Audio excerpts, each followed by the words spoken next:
Ini ada beberapa kitab yang saya hadiahkan ke ini istilahnya PSG apa BG apa sama aja? Ya sama aja lah ini PSG, BG anaknya. Lo yang orang tuanya PSG-nya? Oh. Jadi begini ya, tadi saya rembukan sama Pak Arifin musyawarah bahwa memang yang harus hidup itu ilmu.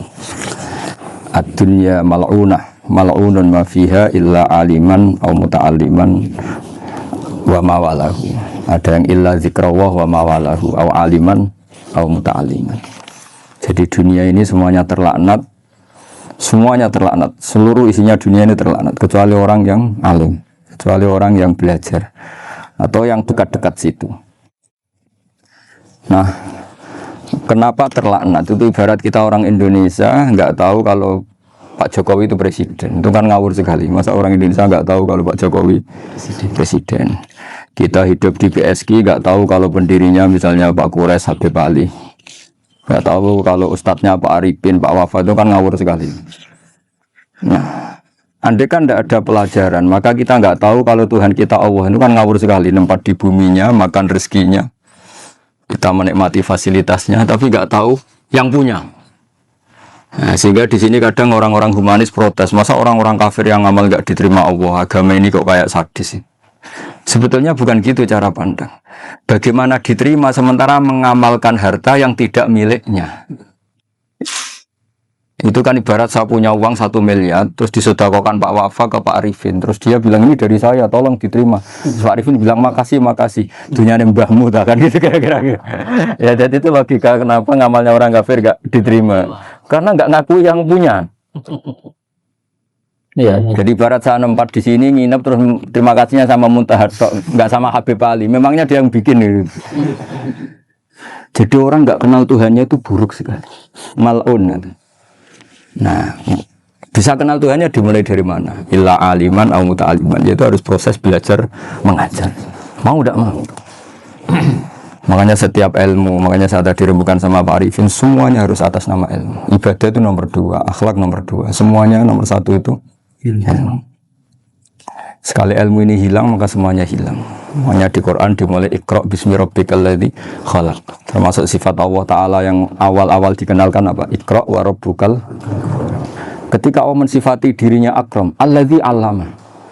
Orang terbaik, paling akram, paling karim, paling dermawan adalah zat sing 'allama, mengajarkan. Makanya kata Nabi, tidak ada sedekah sebaik kalimah yang ditemukan orang muslim, dan kalimah itu kalimah bijak kemudian diajarkan ke muslim yang lain. Itu disebut afdhalus sedekah. Karena ini mengawal Islam. Jadi saya alhamdulillah semenjak kenal jenengan semua, entah berapa kitab saya selalu bawa ke sini supaya hubungan kita ini bil ilmi. Ya, karena hari Syajaratul Ma'arif beberapa kali sudah saya baca, ini tak ijazahi kitab Bajuri ya, sarahnya Fathul Qorib. Ini dikarang oleh Rektor Al-Azhar di eranya, termasuk Syekhul Azhar, Imam Bajuri, Pak Imam Bajuri. Nah, di sini saya ingin terangkan kitab Dzabaih tentang, ya didengerin saja kalau nggak bawa kitab ini, yang takrib sama sarah, supaya sampean tahu kenapa harus ada sarah. Ya, saya ulang lagi, kenapa harus ada apa? Sarah. Sarah itu penjelas. Karena kelemahannya matan apapun sempurnanya, seorang lagi kelemahannya matan apapun sempurnanya, itu pasti ya nggak sempurna namanya manusia. Dan tidak sempurna ini menjadikan kadang salah paham. Sehingga mau tidak mau harus ada apa? Sarah. Jadi misalnya begini ya, di matan misalnya diterangkan zaman matan. Penyembelian itu harus pakai bismillah. Kalimat harus ini harus dengan arti taruhan sah tidak sah, apa harus sebagai etika, apa harus sebagai supaya kebiasaan baik ini bertahan.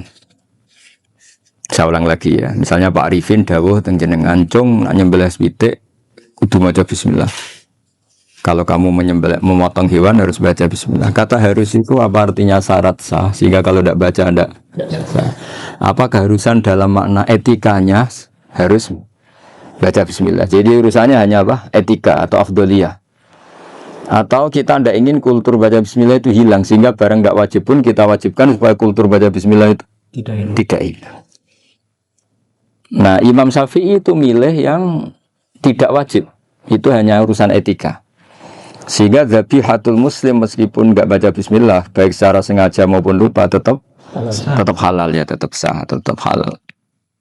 Tapi beberapa ulama mengatakan baca bismillah itu wajib dan menjadi syarat sah. Ya kira-kira karena pamit tadi, yang beri nyawa itu Allah, kok apa yang menghilangkan nggak pamit, sudah menghilangkan nyawanya ayam dimakan lagi. Oh itu selingkuhannya kan masih marah itu. Selingkuhannya, pacarnya, anaknya, cucunya itu kan marah itu. Tapi kalau pamit yang punya kan enggak. Coba kalau ayam cantik yang pas kamu sembelih itu lanangannya kan mangkel. Kalau kebetulan sudah tua kan terus karep-karepmu kan gitu. Jadi apa? Itu yang tahu Sarah. Saya ulang lagi yang tahu Sarah karena ini sudah jelimet. Sudah jelimet. Sehingga enggak ada kitab matan yang Indo kecuali di Sarah ini. Dulu ada kitab namanya Takrib, karangannya Abi Suja. Terus disarai kecil sekali oleh Fathul Qorib. Ya, oleh Ibnul Qasim Al-Huzi itu. Terus disarai lagi oleh Bajuri. Jadinya Bajuri itu sudah sarhun ala sarhin warifin, ya, sudah sarhun ala sarhin, bukan sarhun ala matnin tapi sarhun ala sarhin. Ya, kenapa memang kita butuh itu? Saya ulang lagi, kita butuh itu. Nah, kenapa butuh? Ya karena mau tidak mau. Saya ulang lagi, mau tidak mau. Karena matan itu seperti itu. Misalnya matan cerita, yang dikatakan menyembelih itu apa? Ya nyembelih itu ya nyembelih itu memotong hewan. Terus motongnya dari mana? Kalau kamu motong hewan dari mana coba? Dari belakang atau dari depan? Dari mana? Depan misalnya. Pertanyaannya, ketika dari depan itu paling penting terpotong al-hulkum wal mari misalnya. Yang satu majrur to'am, yang satu majrur ruh kayak gitu, majrur nafas. Tapi andekan dari belakang gimana? Tapi tetap terpotong. Boleh ribet kan?